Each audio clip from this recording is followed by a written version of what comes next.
Зияныдай мен бір күні мына Алтын Орда базарынан келе жаттым. Алтын Орда базарынан келе жатсам, машинада енді тізгінде келе жатырмын. Алдымда бір газель машинасы келе жатыр.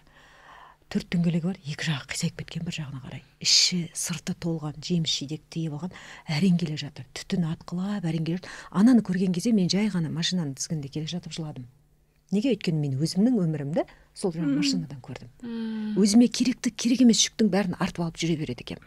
Бауырларым бар, соңымнан ерген 6 бауырым бар, өзіміз жетеуміз. Әке шешеңді ойлайсың, ұлдың да қызметін, еркектің де, әйелдің де қызметін бірге атқарасың. Бірақ сол бір ситуациядан кейін, сол бір картинадан кейін менің өмірім өзгерді. Тура осы жерде жаңа өзің айтып отырған, біз бала туғаннан кейін сен үлкенсің, сен жауапкерсің, сен мыналарды бақ, осыларды қара деп қонаққа кеткенде соған тапсырып кетіп қалады, Сен бесіктен белің шықпай жатып, сен шешенің рөлін атқарып кетесің, әпкенің рөлін атқарып кетесің. Одан бөлек жаңа ішке түскен кезде, құрсаққа бала біткен кезде ананың эмоциясы